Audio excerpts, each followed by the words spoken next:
Hi, I'm Susanna Bowling, and this is live from the Hotel Edison Times Square Chronicles presents.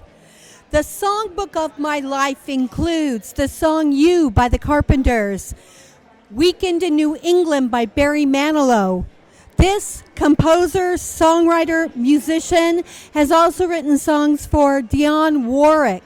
His scores for films include Twins, The Mask, Ghostbusters Part 2, and the famous Dragonheart, Beethoven. And if you were a TV fan, he wrote the theme song for MacGyver. My guest today is the amazing Randy Edelman. How did you get involved in film scoring?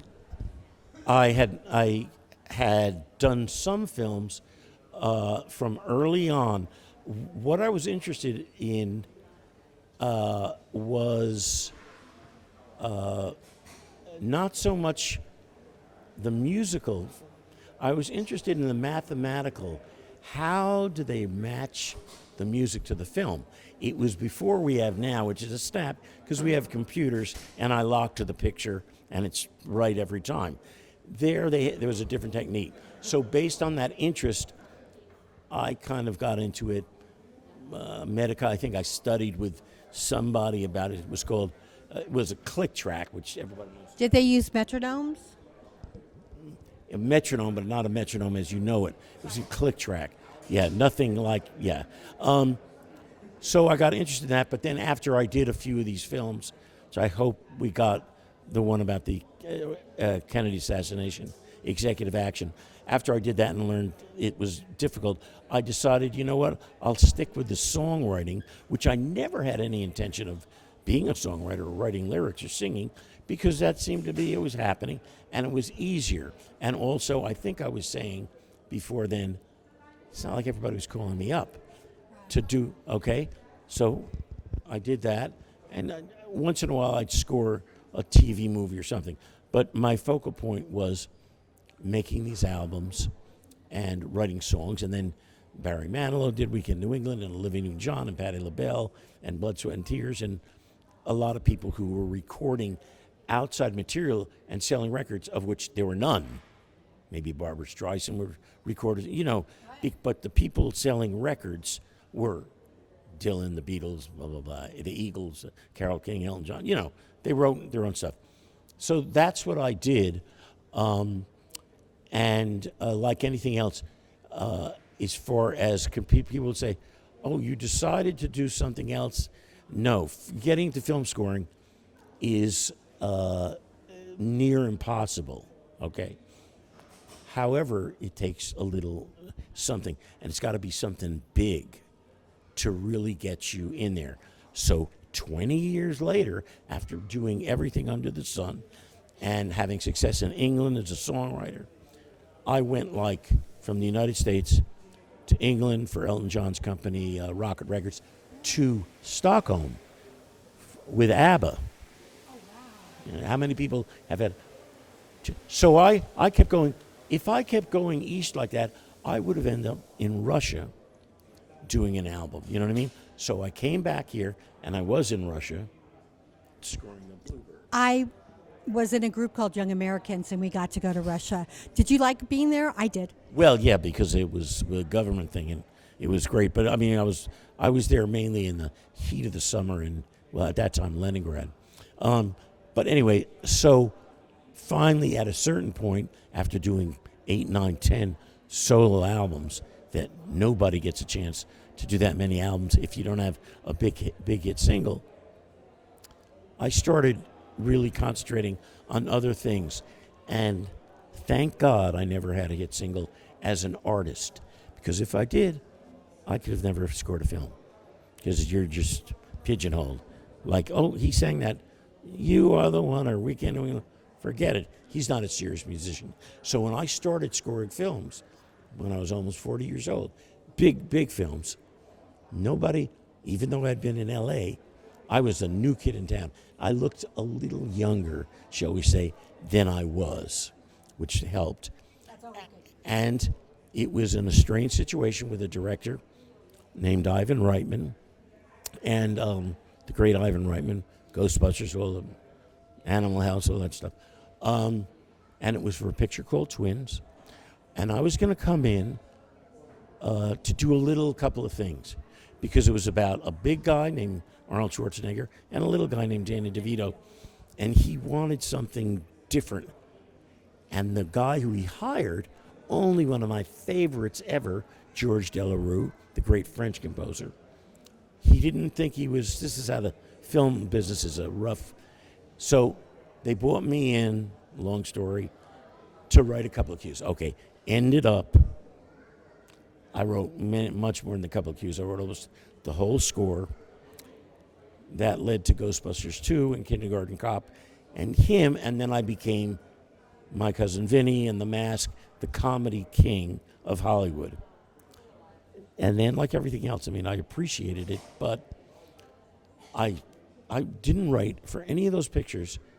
I never wrote any funny music. It's not funny music. It's mystery, it's romance, it's action. But if you have to write funny music for a movie that's a comedy, it's not funny. And luckily in those pictures, whether it was Jim Carrey or whoever it was, they're terrific. So that's what I did. And so I said, you got to turn your ship around. What does that mean? You got to write. Try to do stuff that's dramatic. Now, when you have that kind of success like I had, you try to tell people, I'm not a comedy music writer. Yeah, well, what about these 12 monster hits you just did? But wait, there's something very ironic here. You started off writing 10 sad songs, and now you're the king of comedy music. Not even yet. And everything that I see, there's difference between big comedies like Ivan Reitman stuff, whether it's Ghostbusters 2 or Kindergarten Cop, and little quirky things like My Cousin Vinny or The Mask or While You Were Sleeping with Sandra Bullock or Billy Madison, Adam Sandler's first film. And it seems, but I had no problem because I was relishing doing this. So I would do those little ones. And they all, which were made for very little money and not well thought of, they all became like really big international hits. So then I had to... But wait, there's something else. Comedy is born from tragedy. So it makes sense that you come from this background and now you're writing this because you are coming from the same mindset as the writers. Yes, yeah, sure. I mean, it's all this is you take into account, especially when you're doing a film, and the hardest things to write by far are comedies. The films you see that are period things or romance or action things, they're easy. Why are they easy? It's not easy. You're still under the pressure because they dictate generally what you're going to do. Comedy, it's like, what is it and where is it and what are you doing? So anyway, luckily I was able to first do Gettysburg with Ted Turner and then do Last of the Mohegans and then do Dragonheart and everything, all kinds of stuff. So, but the history of my getting there was, from being a songwriter. So for 25 years, I was locked in a room doing over 100 films, and I never wrote one song. I never wanted to write a song because nobody writes. There's no more songs in movies. They put in records for a montage, but it's not like somebody writes a melody for Breakfast at Tiffany's and it's Moon River. It's not like that. And I didn't want to be known for that.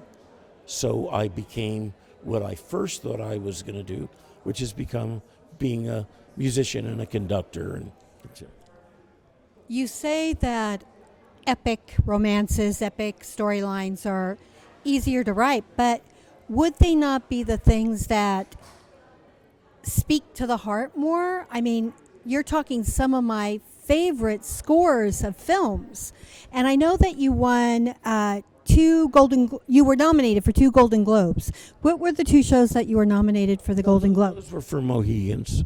Yeah. Yeah, see, because those 2 scores are epic. Right, but what I'm saying is no matter how big and lush and beautiful the music is, it's easier to write because you look at it, and if you do this kind of work, if you don't have a lot of people are great musicians but they can't write, and a lot of people are good composers, and they're maybe terrible musicians. You have to have that thing in your gut. You look at something, and you know right away what will enhance the director's vision for that scene, and you have to do it fast, and it has to be right. Have they ever thought of doing, like they have Carnegie Hall concerts and they have like concerts all over of the music of Star Wars, the music of The Lord of the Rings. Have they ever thought of doing one of your films like that where you're actually conducting that score live? I do it all the time, yeah. Oh, you do? Yeah, just look on your phone, yeah. I'll show Did you look on something my to blow phone. your brain. What? Tell me. Your favorite score. Dragonheart. Yep. Midnight in Spain. 100-piece orchestra at midnight with me conducting. Yeah. So they do those in Europe. I don't usually have the time to go. It's not like here they have nothing. Yeah, they have at the Hollywood Bowl the music of Star Wars. For some reason, they don't do that. In Europe, they have film music.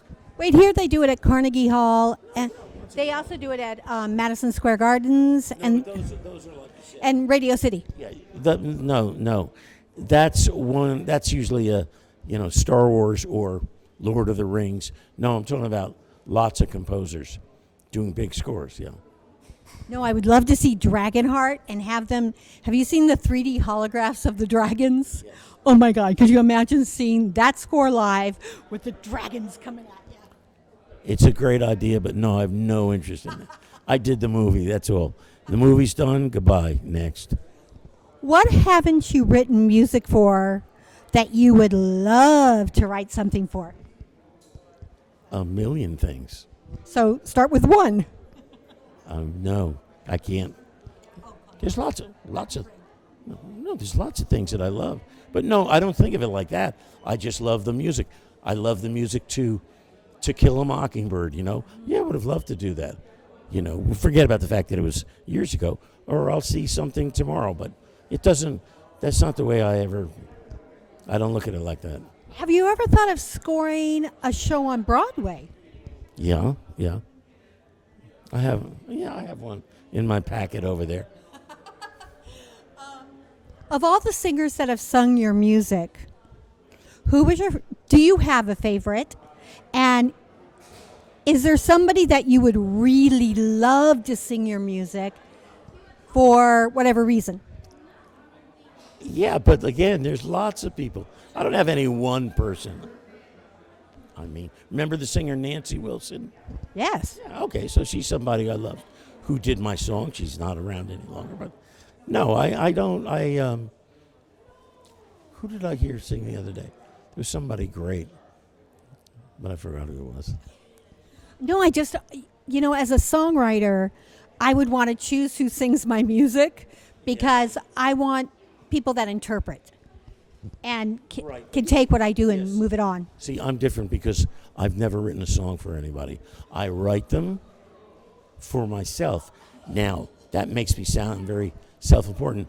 I'm not writing them for myself to perform. I'm just writing them. I don't think of anybody else. I write the song, and that's it.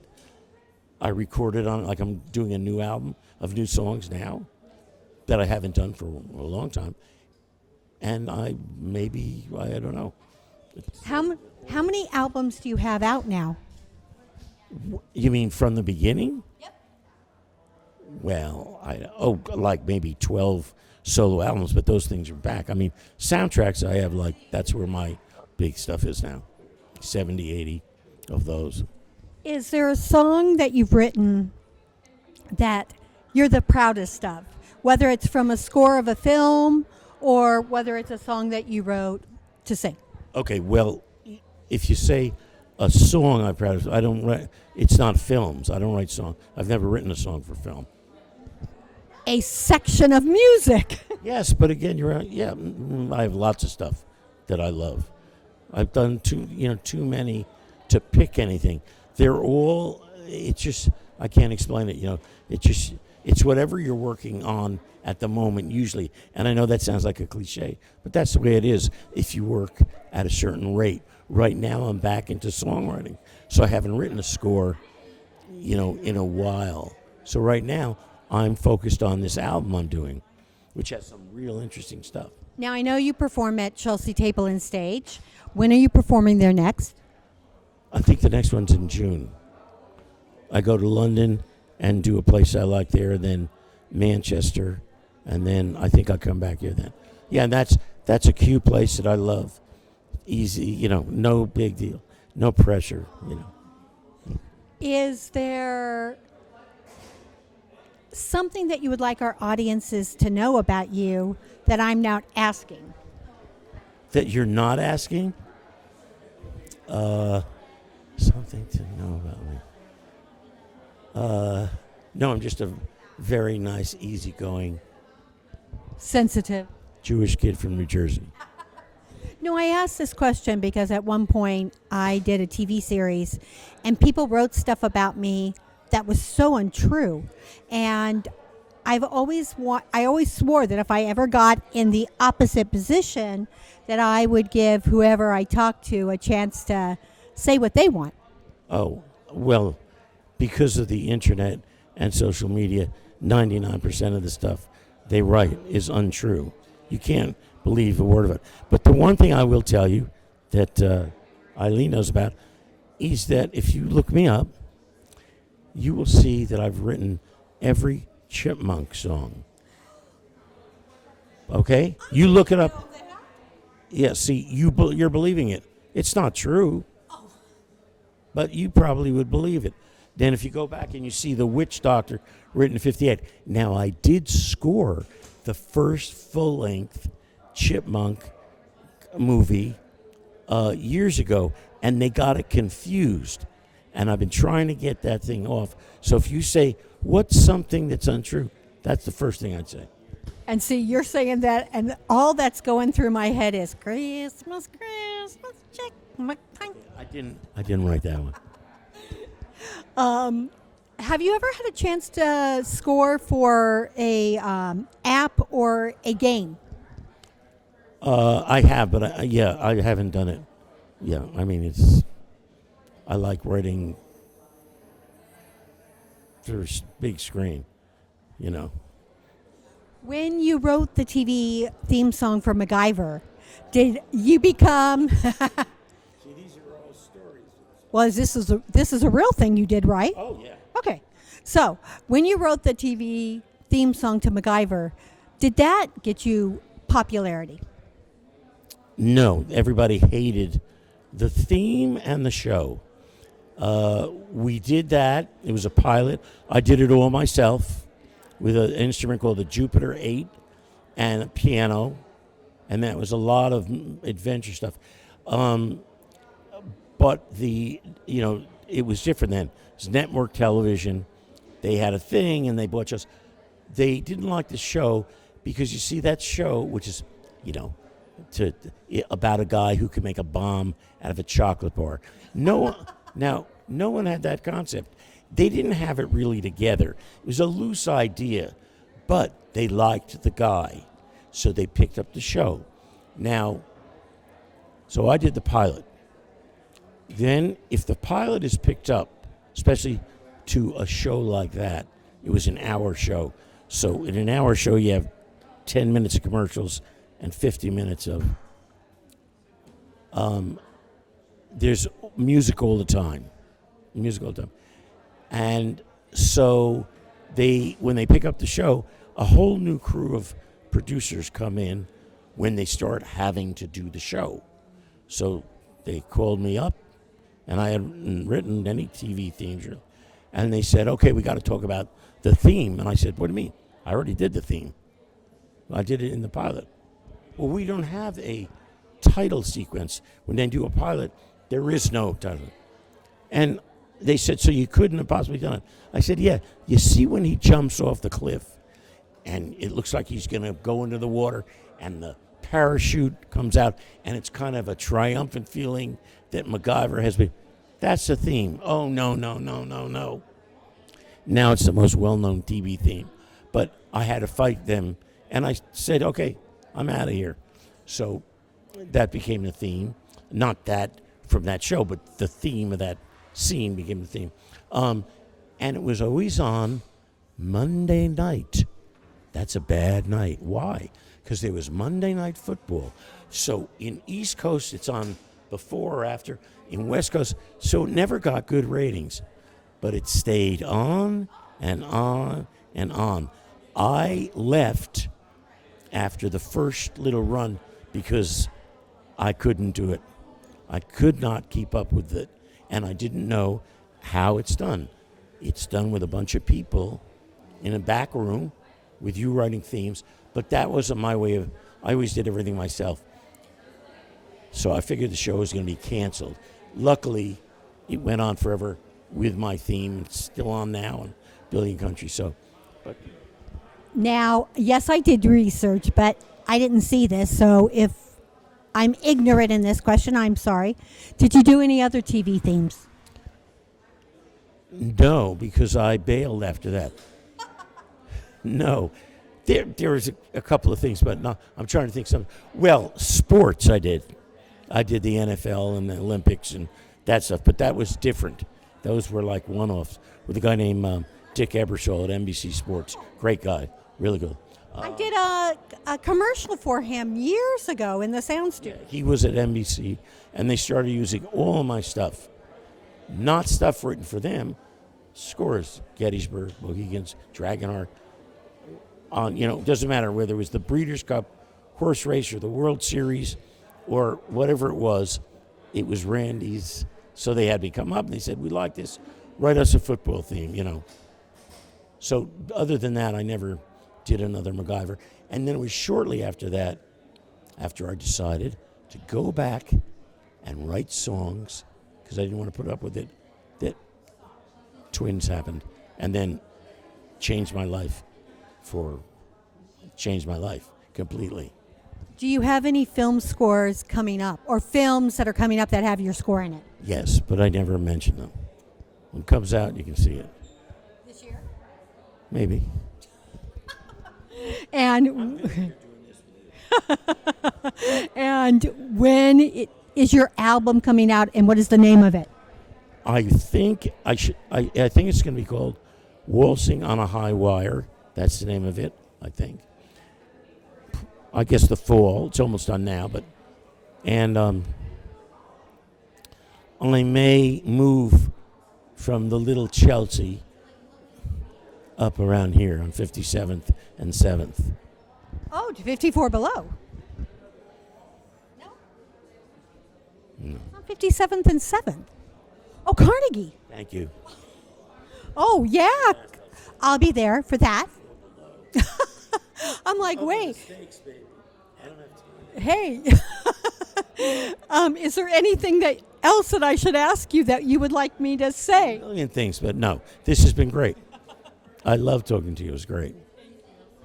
This is Susanna Bowling. This is live from the Hotel Edison. Times Square Chronicles presents. I want to thank my videographer, Magda Katz, who is one of the most amazing human beings on the face of the planet. I'd like to thank Ramel Gopez and the Hotel Edison for hosting us. And I'd like to thank Craig Horsley for being part producer.